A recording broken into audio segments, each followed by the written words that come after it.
여러분, 예수님은 참 피곤하셨을 것 같아요. 왜냐하면 저희가 몇 주 동안 계속 말씀을 살펴보고 있는 것처럼 너무나 많은 다양한 부류의 사람들이 찾아와서 그냥 예수님에게 질문을 하는 게 아니고요, 굉장히 악한 의도를 가지고 질문하는, 그래서 예수님을 괴롭히는 그런 장면들을 수주째 보고 있습니다. 오늘 또 보면 어떤 사람이 예수님에게 찾아왔냐면요, 바로 서기관 중에 한 사람이 예수님을 찾아왔다, 이렇게 28절에 기록되어 있습니다. 여러분, 서기관은 어떤 사람들입니까? 단지 율법, 하나님 말씀을 필사하는 사람이 서기관은 아닙니다. 서기관의 아주 중요한 역할은요, 하나님 말씀, 율법을 연구하는 거예요. 그리고 그 연구한 말씀을 가지고 사람들을 가르쳤습니다. 그래서 그 율법을 전수하는 것이 바로 그들의 목적이었고 그들의 역할이었어요. 그래서 서기관들은요, 율법에 굉장히 도통한, 율법을 아주 잘 알고 있는 율법 학자들, 율법의 전문가들이 바로 서기관들이었습니다. 여러분, 이렇게 율법 학자인 서기관들이나 바리새인들은요, 율법을 너무나 중요하게 여겼죠. 그래서 그 율법을 많이 아는 것도 중요했지만 그 율법을 하나하나 지키느냐 지키지 않느냐, 이걸 아주 중요하게 생각했던 사람들이 바로 이 서기관들, 그리고 바리새인들이었습니다. 여러분, 오늘 말씀해 보시면 이 율법학자인 서기관들이 예수님에게 찾아와서 그 율법학자 서기관이 예수님에게 뭐라고 말씀하냐면, 모든 계명 중에 첫째가 무엇입니까? 그러니까 그들이 잘 알고 있는, 그 사람이 잘 알고 있는 율법을 가지고 물어보는 거예요. 여러분, 이 서기관들은요, 함께 모이면 늘 언제나 율법에 관심이 많으니까 율법 가지고 이야기를 하는 거예요. 그래서 어떤 율법이 가장 중요한 율법인가, 어떤 율법을 먼저 지켜야만 하는가. 여러분, 잘 아시는 것처럼 율법이 무엇입니까? 구약 성경 중에 특별히 모세오경, 그 모세오경 안에 하나님께서 모세를 통하여 이스라엘 백성들에게 주신 율법이 있죠. 그 율법이 모두 몇 가지입니까? 이들은 613가지라고 합니다. 613가지. 하라고 하는 율법이요, 248가지, 248가지, 248 외우기 쉽죠? 하지 말라고 하는 율법이 365가지, 365, 1년이죠, 1년. 그래서 248, 365 이렇게 외우면 됩니다. 하라고 하는 율법, 하지 말라고 하는 율법이 무려 613가지가 된 거예요. 그래서 이 사람들은요, 함께 모이면 어떤 율법이 가장 중요한 율법인가, 613가지 중에 무슨 율법부터, 어떤 율법부터 지켜야만 되는가, 그 우선순위가 뭔가, 이런 것들로 서로 이야기하고 논의하고 논쟁하고 다투기도 했던 사람들이 바로 서기관들이었습니다. 그래서 이들이 예수님께 와서, 예수님, 우리가 이것 때문에 참 많이 다투고 논쟁하는데 예수님은 뭐라고 생각하십니까? 어떤 율법이 가장 뛰어난 율법입니까? 어떤 율법부터 지켜야 됩니까? 어떤 것이 첫 번째 되는 율법입니까? 이렇게 물어봐요. 그때 예수님이 뭐라고 대답을 하시냐면요, 예수님이 이렇게 대답하시죠. 자, 29절 말씀 보시면요, 예수께서 대답하시되 첫째는 이것이니 이스라엘아 들어라. 이스라엘아 들어라. 쉐마 이스라엘. 이 들으라라고 하는 히브리어가 쉐마입니다. 이거 많이 들어보셨죠? 쉐마 이스라엘, 이스라엘. 여러분, 우리가 이 쉐마 이스라엘 어디에서 들어본 말씀입니까? 오늘 여기 예수님께서 말씀하고 있는 쉐마 이스라엘이라고 말씀하시면서 30절 말씀에 네 마음을 다하고 목숨을 다하고 뜻을 다하고 힘을 다하여 주 너의 하나님을 사랑하라 하신 것이요. 여러분, 성경책에 보시면 여러분 각주가 달려 있을 거예요. 그 각주 밑에 쫙 내려와 보면 어디 말씀입니까? 신명기 6장 4절의 말씀. 신명기의 말씀. 예수님은 신명기의 말씀을 가지고 이 율법 학자들, 서기관들의 이 질문에 아주 명쾌하게 대답을 하고 계시다는 거죠. 여러분, 왜 예수님은 신명기 말씀을 가지고 대답을 하셨을까? 여러분, 방금 제가 말씀을 드렸던 것처럼 이 서기관들은요, 율법에 굉장히 해박한 그런 지식을 가지고 있었던 사람들입니다. 그래서 율법을 가지고 예수님에게 질문했을 때 예수님은 모세의 오경, 그 모세의 오경 율법을 가지고 대답을 해주고 계시는 거예요. 맞춤식 대답인 거죠. 그런데 율법 중에서도 신명기 말씀을 가지고 예수님은 대답을 해주신 거예요. 왜 그렇습니까? 여러분, 신명기라고 하는 책은 어떤 책이냐면요, 다시라고 하는 의미를 가지고 있는 신자, 계명이라고 하는 의미를 가지고 있는 명자, 명령이죠, 명령. 다시 신, 계명, 명, 그리고 기록이라고 하는 그런 의미를 가지고 있는 기자. 그러니까 신명기는 어떤 책이냐면요, 다시 계명을 기록한 책이 바로 신명기입니다. 여러분, 하나님이 모세를 통하여 율법을 주셨죠. 그렇다면 하나님이 다시 모세를 불러서 다시 율법, 두 번째 율법을 주셨기 때문에 신명기는 두 번째 율법을 기록한 책이 신명기일까요? 그렇지 않습니다. 가만히 생각해 보시면요, 하나님이 모세를 통하여 율법을 주셨고 그 율법을 가지고 이스라엘 백성들에게 알려주었을 때 그 율법을 들었던 사람들은요, 그 광야에서 1세대 이스라엘 백성들이었다는 거예요. 그런데 이 1세대 이스라엘 백성들이 시간이 흐르자 이제 가나안 땅으로 들어가려고 하는 이스라엘 백성들은요, 1세대 이스라엘 백성들을 지나서 이제는 2세대, 3세대 이스라엘 백성들, 그 자녀 세대들이 나왔던 거죠.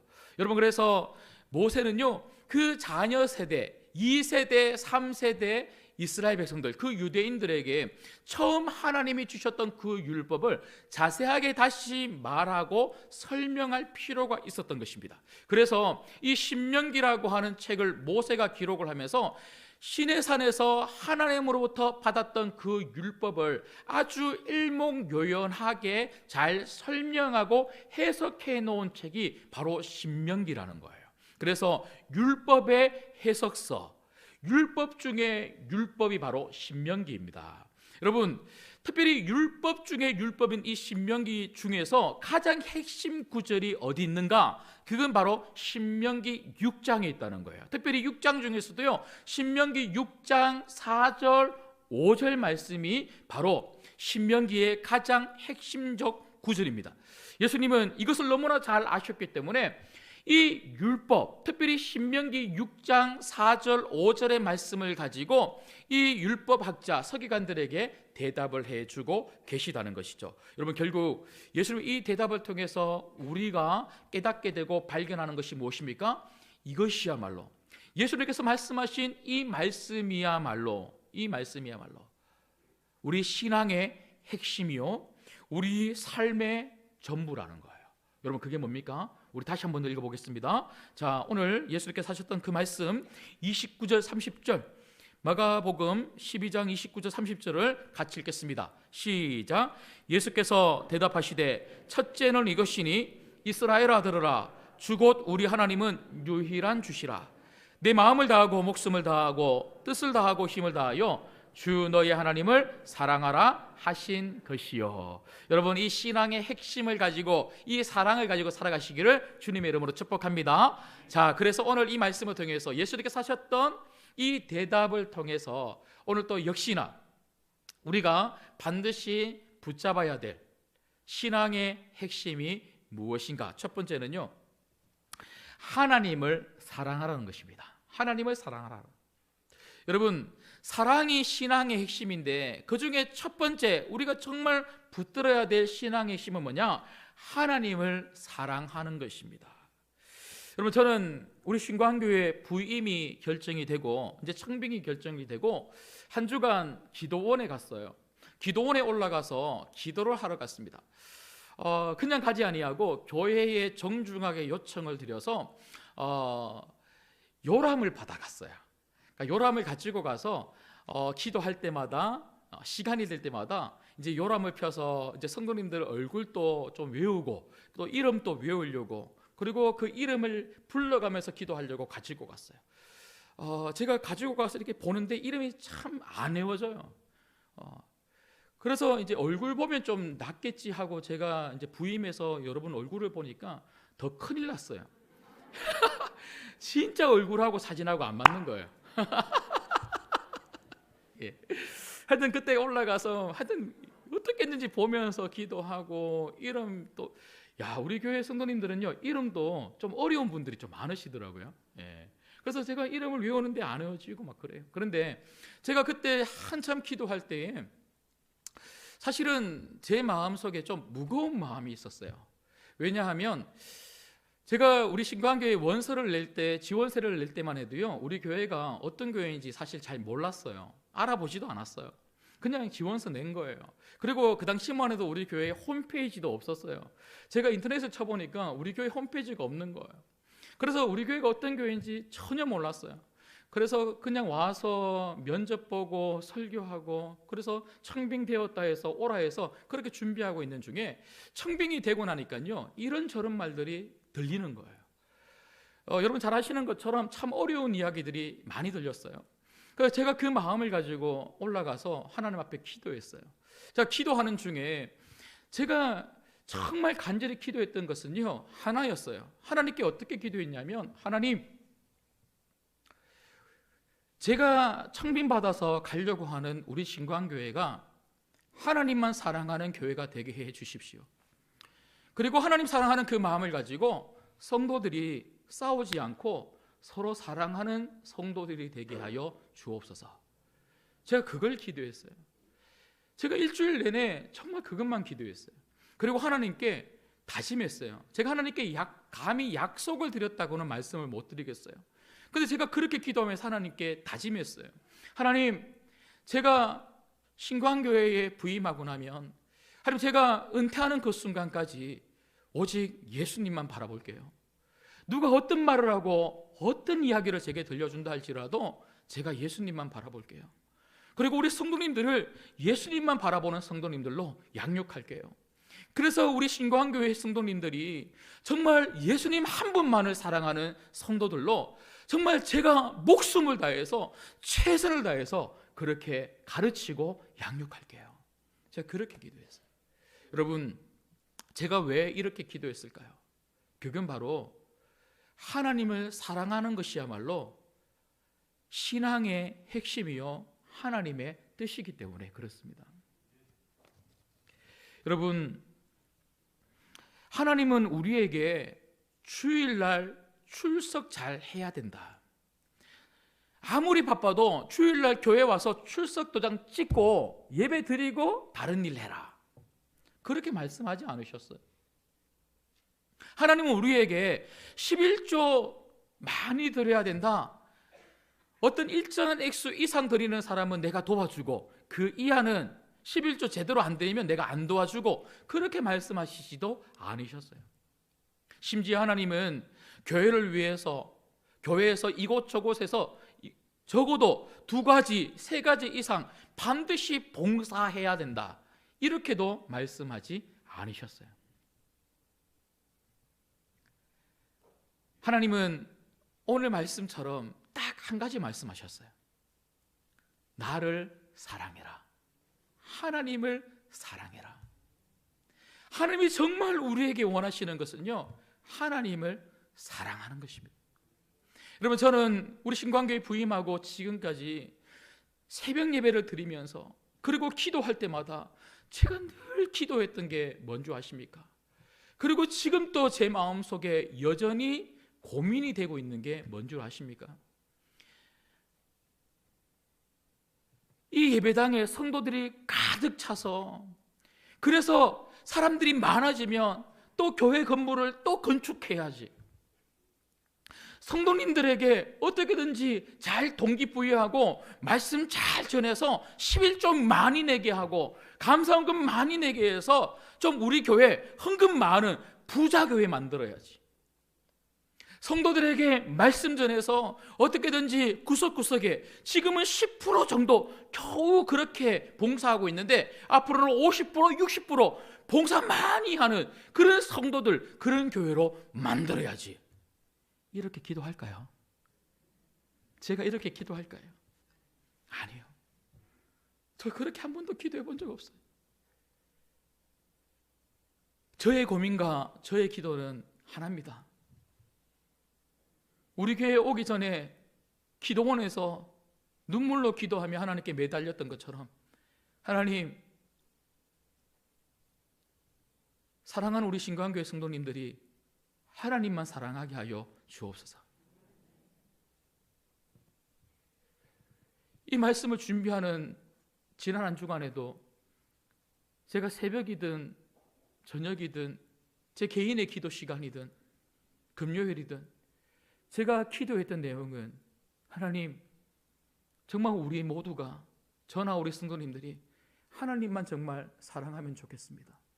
하나님 정말 사랑하는 성도들 되게 달라고, 사랑을 회복시켜 달라고 기도를 했습니다. 여러분, 왜 이게 중요할까요? 오늘 하나님은, 특별히 오늘 예수님은 네 마음을 다하고 목숨을 다하고 뜻을 다하고 힘을 다하여 주 너희 하나님을 사랑하라. 왜 그렇게 말씀하셨을까요? 여러분, 그 이유는 다른 게 아니에요. 하나님을 사랑해야 내가 바뀝니다.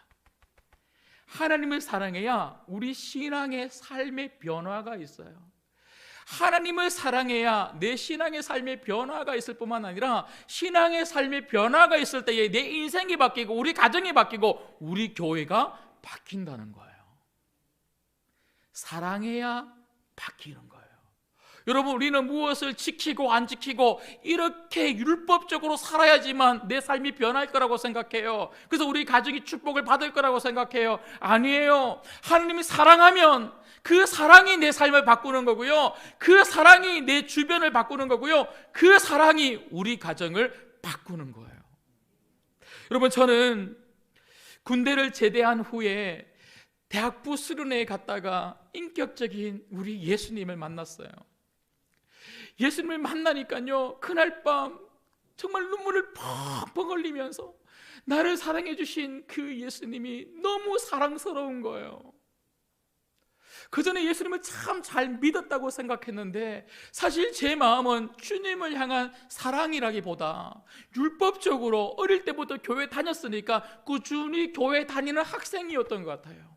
그런데 예수님을 만나고 나니까요, 예수님이 너무 좋은 거예요. 너무 예수님이 사랑스러운 거예요. 여러분, 그래서 제가 걸어갈 때마다 늘 예수님이 생각나는 거예요. 길을 걸어도 예수님, 밥을 먹어도 예수님, 공부를 해도 예수님, 너무 예수님이 좋은 거예요. 여러분, 그러고 보니까요, 예수님이 너무 좋고 예수님을 너무 사랑하니까 여러분, 제 삶 속에 변화가 일어나기 시작하는 거예요. 그전에는 주일날 제가 대학부 예배 그리고 학생부 예배는 잠시 갔다가 또 다른 일 하러 가고 공부하러 가고 친구들하고 놀러 가고 그렇게 했는데, 그런데 제가 어른 예배를 사실 못 가봤어요. 그런데 제가 예수님을 정말 사랑하게 되니까요, 주일 모든 예배를 다 드리고 싶은 거예요. 누구도 저보고 예배 오라고 말한 적 없어요. 그런데 예배를 가게 되더라고요. 그리고 제일 앞에 앉아서 정말 하나님 말씀을 하나도 놓치기 싫어서 그 사랑의 말씀을 하나하나 들으면서 필사하고 필사하고 필사했어요. 그리고 제일 큰 변화가 뭔지 아십니까? 새벽 예배예요. 어릴 때, 주일학교 다닐 때, 국민학생 때 새벽 예배, 여름 성경학교, 겨울 성경학교 때 오면 달란트 준다, 시상한다. 그래서 새벽 예배 간 거 말고는요, 특별히 새벽 예배 간 기억이 별로 없어요. 그런데 정말 예수님을 사랑하니까요, 새벽에도 주님을 만나고 싶은 거예요. 그래서 제일 먼저 시작한 게 100일 새벽 기도회였어요. 친구들 깨웠어요. 그 친구들 깨워서 같이 예배 드리자고 데리고 왔어요. 그리고 새벽 예배 드리고 난 다음에 새벽 예배 장소 저 뒤에서 더 같이 손잡고 기도했어요. 그리고 외쳤어요. 새벽에 우리 인생 결판 난다. 새벽에 우리 인생 결판 난다. 늘 그렇게 외치면서 100일 새벽 예배를 친구들과 함께 했어요. 그리고 그 100일 새벽 예배가 마칠 그때쯤 제가 하나님께 이렇게 기도했어요.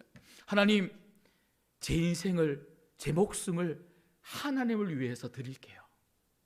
하나님을 위해서 드릴게요.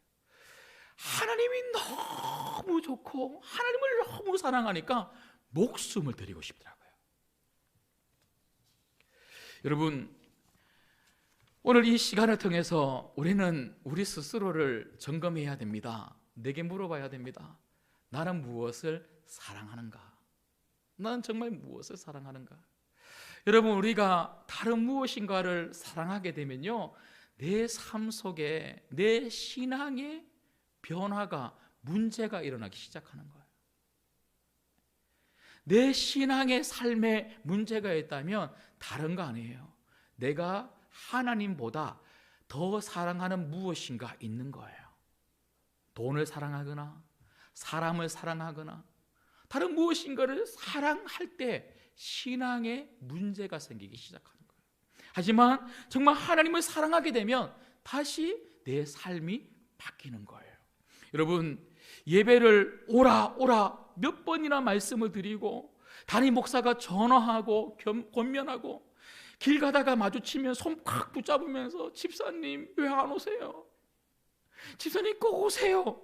이렇게 해서 마지못해서 겨우 한 번 오신 그런 우리 성도님들 여기도 계시죠? 그런 분들도 제가 이렇게 적었어요. 이런 분들도 참 중요하고 귀하죠. 그래. 참 중요하고 귀하죠. 그래요. 억지로 오는 것도 참 중요하고 귀하죠. 그러나 내가 정말 하나님을 사랑하면요, 귀찮아서 담임 목사가 전화하니까, 부목사들이 찾아오니까 억지로 오는 것이 아니고 죽을 맛으로, 아침에 일어나려고 하면 얼마나 힘들어요. 그러니까 죽을 맛으로 억지로 대충 옷 입고 오는 것이 아니고, 하나님을 사랑하면 율법적으로 지키려고 주의를 드리는 것이 아니라 오히려 자연스러워지고, 사실 자연스럽다는 말이 좀 부족해요. 정말 기쁘고 행복하게 주일날 교회에 와서 함께 예배를 드리게 될 줄 믿습니다. 여러분, 우리 삶의 모든 것은 바로 여기에 달려 있어요. 내가 하나님을 사랑하는가, 사랑하지 않는가. 여러분, 우리가 이렇게 말씀을 들을 때도요, 오늘 하나님이 목사님의 입술을 통해서 나보고 거짓말하지 말라고 하는가 보다 거짓말하지 않기, 나보고 나쁜 짓 하지 말라고 하는가 보다 나쁜 짓 하지 않기, 죄짓지 않기, 나보고 악한 말 하지 말라고 하는가 보다 악한 말 하지 않고 선한 말 하기, 나보고 기도회에 나오라고 그러는가 보다 금요 기도회에 가기. 여러분, 하나님이 단지 여러분들에게 이거 해라 저거 하지 마라 그렇게 말씀하시고, 하지 말라고 했는데 하고 하라고 했는데 안 하면 내가 벌 줄 거야, 그렇게 말씀하시려고 이 말씀을 여러분들에게 주셨습니까? 아니에요. 율법사들은 그렇게 이해했어요. 근데 아니에요. 하나님이 우리에게 하신 말씀은 그런 게 아니고 하나예요. 그 하나님의 말씀, 하나님의 뜻이 뭡니까? 하나님을 사랑하라. 하나님을 사랑하라. 하나님을 사랑하면 거짓말하지 않는 거예요.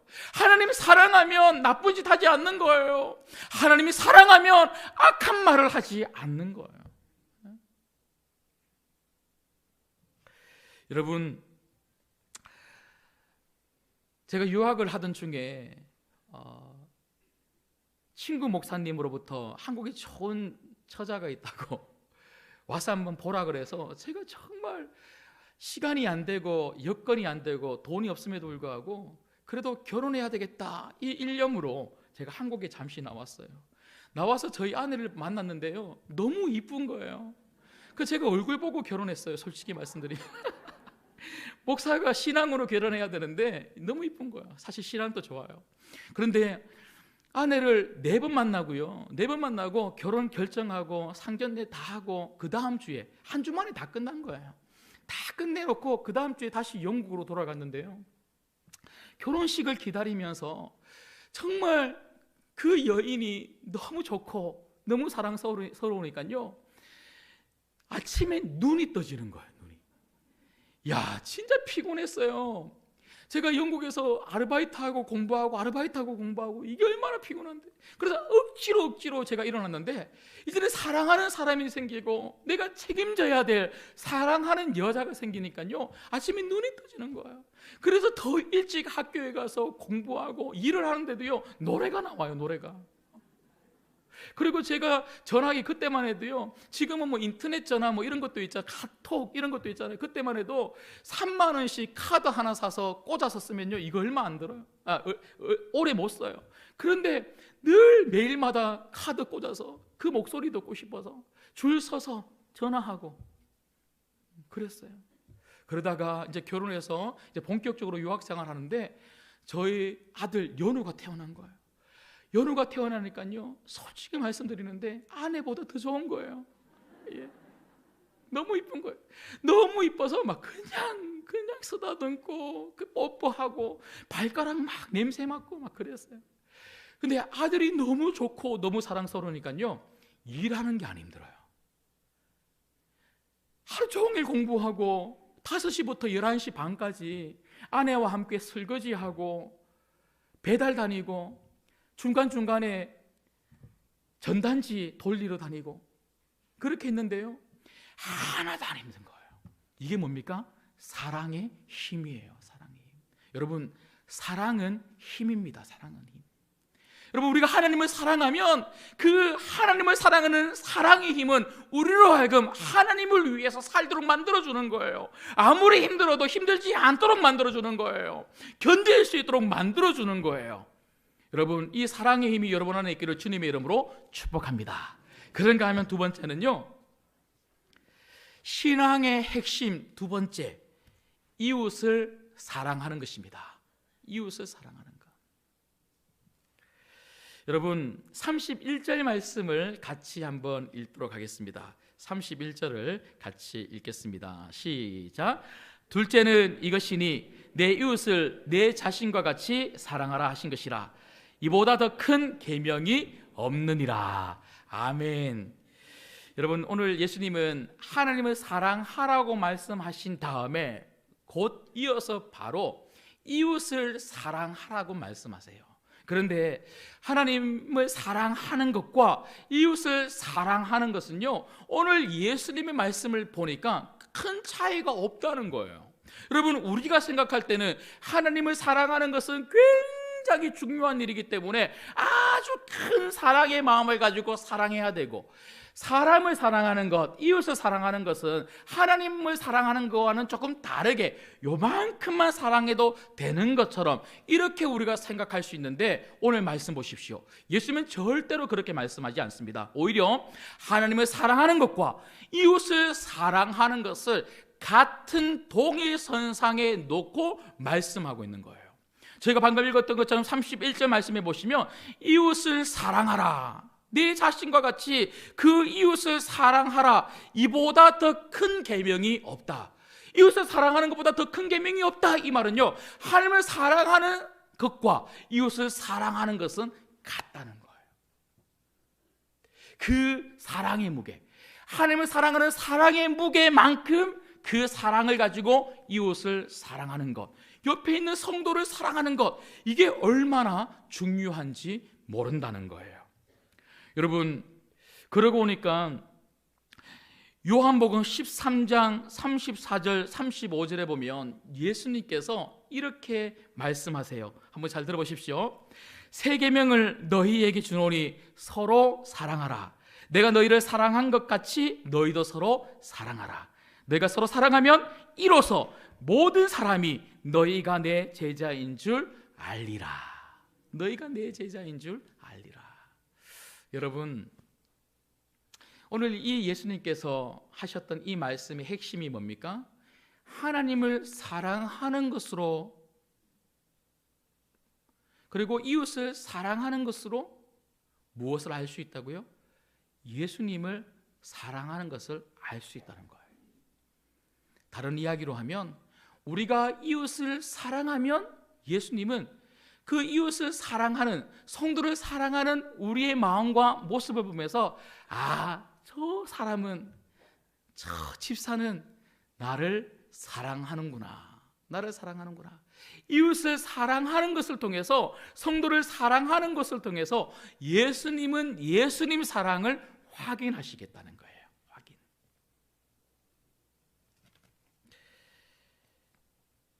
여러분, 우리는 교회를 다니면서 예배를 잘 드리고 11조를 잘 내고 각종 헌금을 많이 내고 기도에 열심히 참석하고 봉사를 많이 하고 그런 것으로 인해서 내가 하나님을 참 사랑하는구나 그렇게 생각할 때가 있어요. 여러분, 그런데 오늘 예수님은 조금 다르게 말씀하세요. 오늘 예수님은 그렇게 말씀하지 않으세요.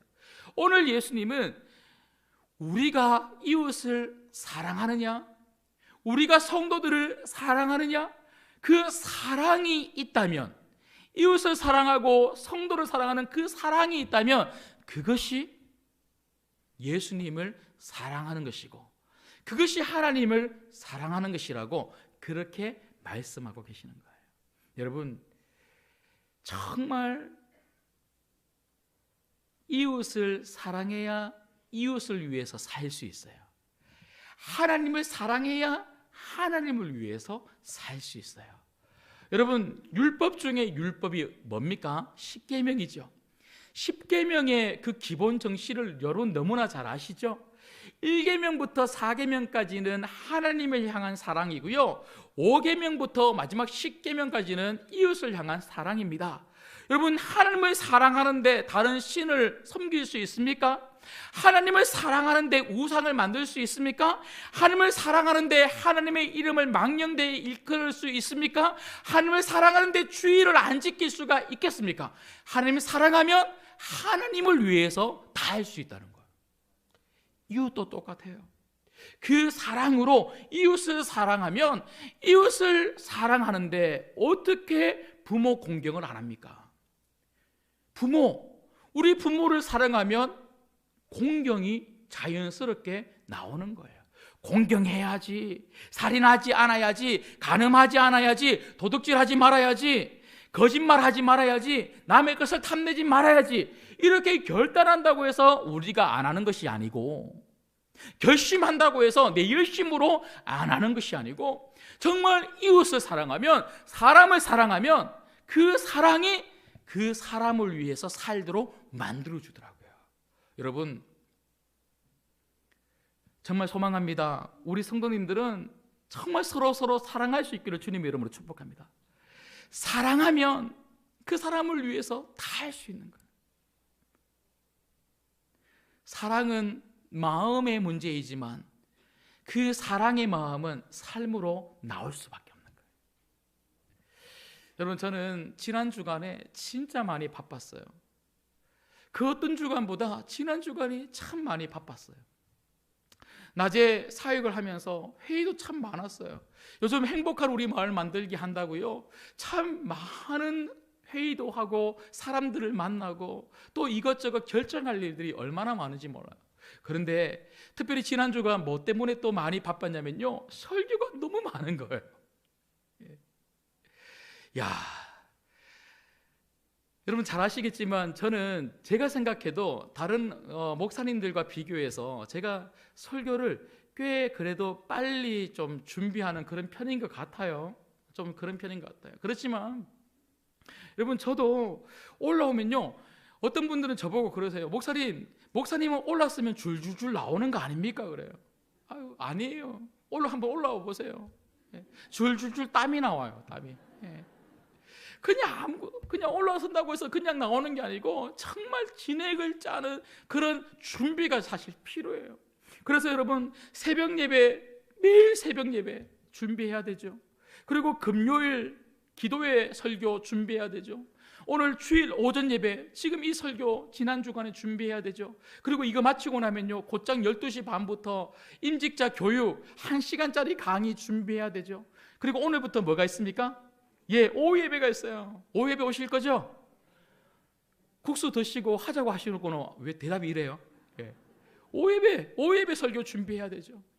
그러니까 이게 얼마나 힘든지 몰라요. 그래서 제가 수요일, 목요일 이틀 밤을 샜어요. 그리고 금요일날 설교 끝나고 그날 푹 자고는요, 또 어제 토요일, 제가 토요일 11시 반쯤에 교회 왔어요. 와서 계속 지금까지 제가 안 자고 있어요. 여러분, 그런데 제가 어제 말씀을 준비하면서도요, 제가 어떤 마음이 드냐면, 내가 왜 이렇게 하고 있지? 사실 주변에서 저를 아는 목사님들은요, 저를 말려요. 그렇게 하면 큰일 난다, 목회는 장거리다, 멀리 봐야 된다 하고 그렇게 하지 말라 그래요. 근데 내가 왜 이렇게 하고 있지?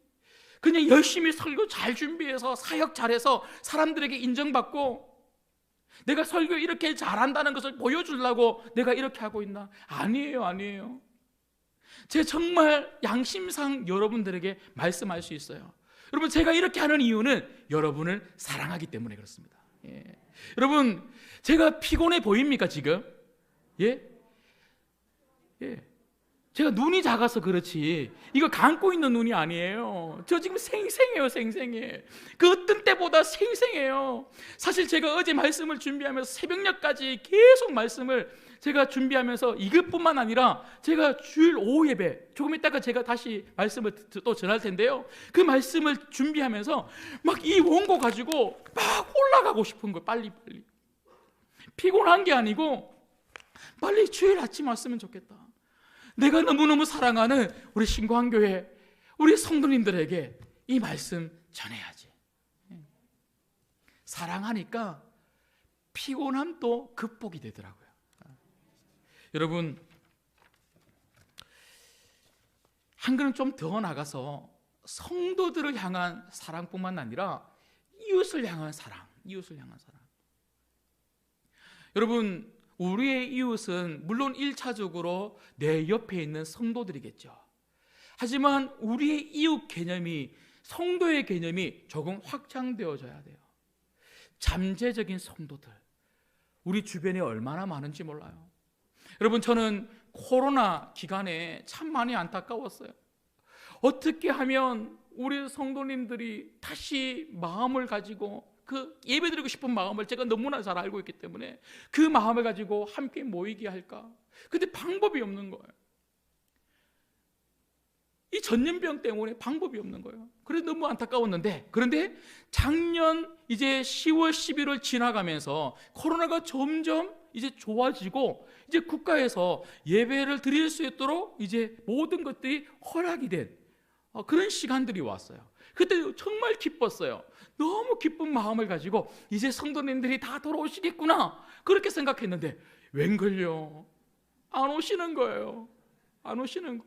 특별히 기도의 자리에 안 계시는 거예요. 그래서 어느 날이었어요. 금요일날, 작년이었는데 금요 기도의 말씀을 전하고 기도하는데요, 갑자기 눈을 떴는데 눈물이 나오는 거예요. 눈물이 펑펑 나오면서 하나님께 이렇게 기도했어요. 하나님, 여기 기도하는 성도들로 가득 채워주세요. 그래서 하나님, 우리 성도들을 통하여, 우리 신광교회를 통하여 인천을 책임지는 교회 되게 해주세요. 그리고 하나님, 정말 우리 신광교회가 대한민국 조국교회의 모델이 되게 해주세요. 그리고 한 가지 더 기도했어요. 눈물 흘리면서 기도했어요. 하나님, 우리 신광교회가 열방을 선교하는 교회 되게 해주세요. 정말 하나님이 주시는 그 비전, 그 마음을 가지고 울면서 기도했어요. 그렇게 기도하고 얼마 지나지 않아서 이제 올해 2023년도 이웃과 함께하는 교회, 이 비전을 세우기 위해서 무엇을 할 수 있을까, 그렇게 기도하고 고민하고 연구하고 살펴보던 중에 우리 행정복지센터에서 일하고 계시는 분들을 같이 공무원들을 만날 기회가 있었어요. 근데 그분들께서 뭐라고 말씀하시냐면 우리 신광교회가 너무 감사하다는 거예요. 작년 추석 연휴 기간 때 사랑의 박스, 그걸 매년마다, 그리고 작년에도 그렇게 보내주셔서 사실 도움의 손길이 코로나 기간에 경제적으로 너무 어려우니까요, 다 끊겼다는 거예요. 아무도 안 도와주더라는 거예요. 그런데 우리 교회만 유일하게 그렇게 사랑의 박스를 아주 좋게 많이 만들어서 주셔서 그걸 나눠줬더니 주변의 많은 이웃들이 너무 감사해하고 신광교회에게 고마워한다, 그 말씀을 전해주시는 거예요. 제가 그 말을 딱 듣는 순간에 어떤 마음이 들었는 줄 아십니까? 아, 그렇구나. 인천을 책임지는 교회, 대한민국의 모델이 되는 교회, 열방을 선교하는 교회, 먼저 이것이 되기 전에 이웃부터 사랑해야지. 하나님의 사랑을 우리 이웃들에게 흘려보내야지. 이 마음이 드는 거예요. 그 마음이 딱 드니까요, 우리 마을을 행복하게 만들어야지. 그래서 행복한 우리 마을 만들기 운동이 시작된 겁니다. 여러분, 너무나 감사하게도 많은 성도님들께서 마음을 모아주시고 헌금을 모아주시고 함께 동참해 주셔서 참 감사합니다. 전도지를 가지고 나가서 전도하는 것만 전도가 아니에요. 그것만 영혼 구원이 아니에요. 우리가 사랑을 흘려보내며 영혼 구원의 시작이 그때부터 일어나게 될 줄 믿습니다. 말씀을 맺겠습니다.